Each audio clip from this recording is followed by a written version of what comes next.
première leçon, c'est la facilité avec laquelle on peut détourner l'attention de la population africaine par rapport aux vrais problèmes. C'est-à-dire que l'attention a été totalement détournée vers ce matériel X. Alors que le vrai problème, la vraie chose, c'est ce détournement-là. La deuxième grande leçon que j'ai retenue par rapport à ça, c'est l'image qu'on projette de l'Africain. Et même l'image que l'Africain s'auto-projette de soi-même. Parce que où est l'intérêt à faire un buzz autour d'un matériel X? C'est-à-dire qu'on a projeté sur l'Africain la personne.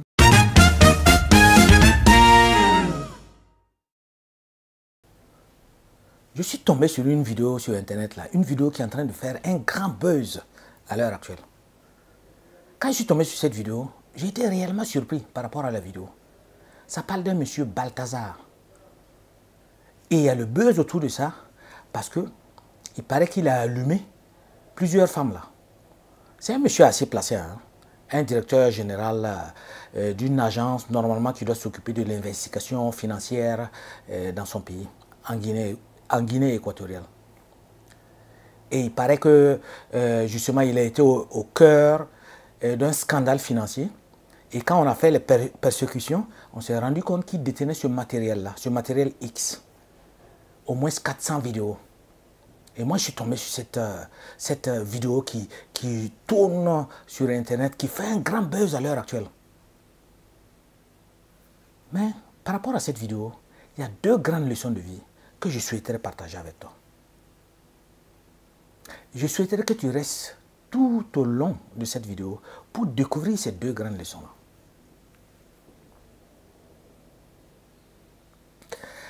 Premièrement, quand j'ai vu la vidéo, j'ai été un peu choqué. Parce que je me suis dit, avec la puissance d'Internet de nos jours, avec la vitesse à laquelle l'information circule, comment quelqu'un peut se permettre de laisser un peu du matériel X sur les réseaux sociaux? Bon, après quelques enquêtes, je me rends compte qu'en réalité, ce monsieur était au cœur même d'un scandale financier. C'est-à-dire, on l'accusait justement d'avoir détourné des fonds à une hauteur de 2,2 milliards de francs guinéens. Donc, il y a ce scandale-là qui est autour de lui. Donc, en faisant les différentes perquisitions, ils se sont rendus compte qu'il y avait ce matériel-là aussi, du matériel X. Parce que le monsieur, quand il allumait les femmes, justement, il faisait des vidéos. Et puis, il gardait ça.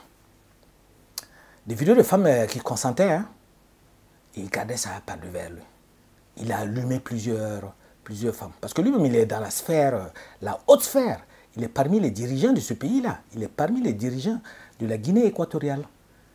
Donc, des femmes, des ministres, il a allumé. Et la sœur du président du Guinée, il a allumé. Il a eu plusieurs conquêtes. Mais moi, j'ai retenu deux grandes leçons.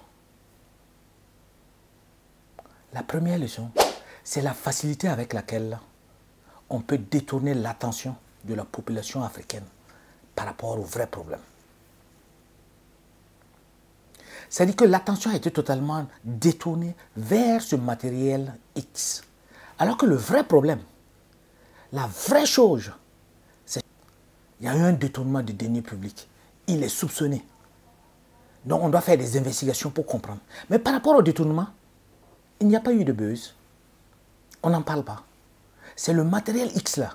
C'est ça qui préoccupe tout le monde. Sur les réseaux, tu vois que ça part. On dit qu'il y a certains qui disent qu'il est fort, ou il y a certains qui pensent qu'il utilise ça dans un système mystique pour prendre la chance de ces différentes femmes, et ainsi de suite. Mais nous sommes en train de parler d'un détournement. Comme on dit, hein, quand on montre la lune au seau, au lieu de regarder la lune là, c'est le doigt, c'est le mouvement du doigt là qu'il est en train d'observer. Donc, le sujet qui est la lune devient maintenant le doigt. On est en train de regarder le doigt, de regarder comment le doigt est en train de bouger.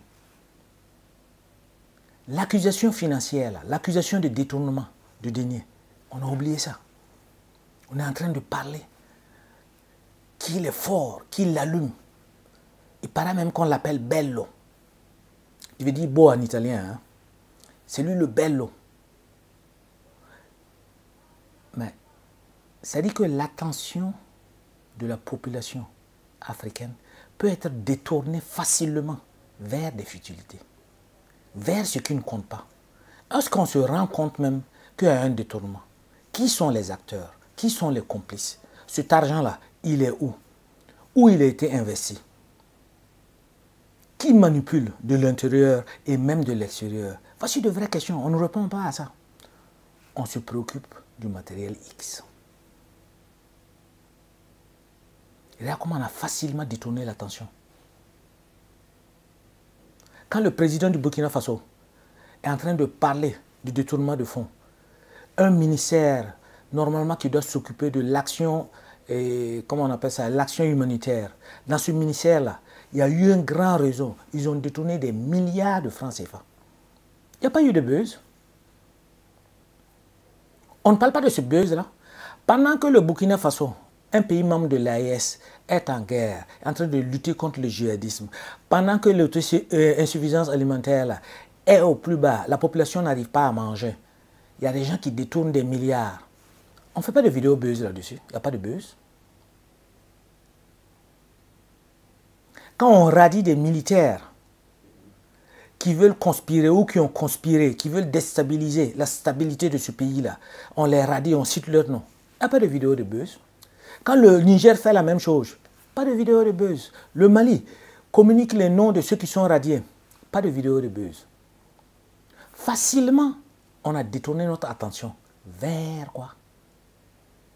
Vers le matériel X.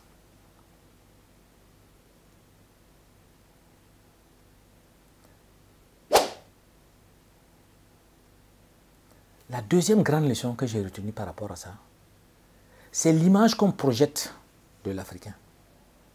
Et même l'image que l'Africain s'auto-projette de soi-même. Parce que où est l'intérêt à faire un buzz autour d'un matériel X? C'est-à-dire qu'on a projeté sur l'Africain la personne qui a des problèmes par rapport au sexe. La personne, quand elle est un peu influente ou à l'argent, a des problèmes avec le sexe. Une vidéo virale est passée sur un chanteur, un compositeur, ou bien c'est quelqu'un qui fait des productions là. Puff Daddy. Ça c'était en américain. Un noir. Vidéo virale par rapport au matériel X. Et on prend un autre exemple aussitôt en Afrique. Quelqu'un qui est assez placé quand même.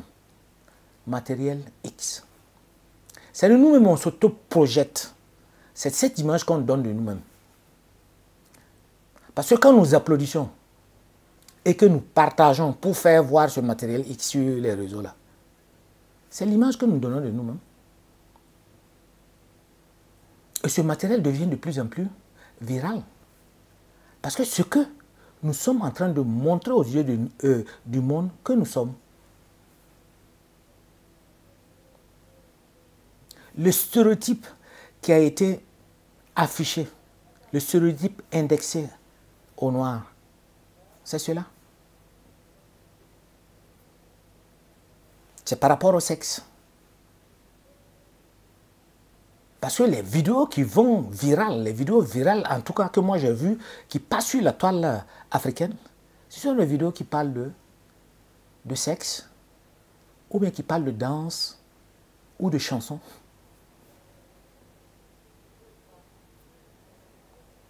Si sur la toile, quelqu'un te fait une vidéo pour t'enseigner quelque chose, pour te montrer la voie pour sortir de ta misère, cette vidéo-là, difficilement va virale. Quelqu'un va faire une vidéo en t'expliquant comment il a créé sa ferme, comment il entretient ses poules, comment justement il cultive le maïs, comment il cultive le sorgho, comment il cultive différents tubercules. Ce n'est pas viral. Nous-mêmes là, c'est notre autoprojection, c'est ça on montre. Si cette vidéo-là part virale, c'est ça nous sommes réellement. Je suis désolé de le dire, c'est ça. L'Africain, c'est pas seulement qu'on nous indexe, que nous sommes stéréotypés comme des gens Et l'image qu'on donne partout, hein, des gens qui ont des problèmes avec les histoires de fesses, les histoires de sexe. Nous-mêmes, on encourage cela. Nous applaudissons. Nous applaudissons et puis on montre cela. Alors qu'il y a les vrais défis qui sont là. Les vrais défis sont là. Mais notre attention, facilement, est détournée vers ce qui ne compte pas. Et nous, on passe le temps là-bas à faire du bruit par rapport à ce qui ne compte pas. Alors qu'il y a les vrais enjeux. Pourquoi automatiquement en Guinée équatoriale, il y a ce détournement-là? Pourquoi automatiquement en Guinée équatoriale, ce matériel X-là est sorti? Pour couvrir qui est qui? Qu'est-ce qu'on ne nous dit pas? Qu'est-ce qui est en préparation en dessous là-bas? Voici des vraies questions. Nous, en tant qu'Africains, on aime bien le buzz, hein? Quand on dit buzz, on est champion à partager. Quand ce sont les trucs de sexe, de quoi, de danse, de chansons, on a partagé. Mais à un moment donné, on doit élever notre niveau de réflexion pour voir les choses. Moi, en tout cas, cette vidéo, c'est l'impression que ça m'a laissé. La facilité avec laquelle cette information a couru. La facilité avec laquelle on a détourné notre attention du problème majeur vers ce qui est secondaire. On s'en fout qu'il ait du matériel X, ça c'est pas notre problème. C'est sa vie personnelle, c'est son problème. Ce qui nous intéresse, ce qui intéresse le peuple là, c'est parce qu'il a détourné l'argent du peuple. Et cet argent devait être affecté à quelque chose de précis. Et c'est vous les Guinéens, c'est vous, vous allez rembourser ça. Est-ce que vous savez? Vous allez rembourser ça. Parce que lui, il détourne, il va aller déposer ailleurs, ou bien il va mal utiliser cela. Vous, vous allez rembourser. Les taxes là ne vont pas finir. Et nous-mêmes, nous applaudissons en montrant ça en public. En faisant passer ça. En faisant des vidéos et des vidéos sur ce monsieur-là. Monsieur Balthazar. À la prochaine.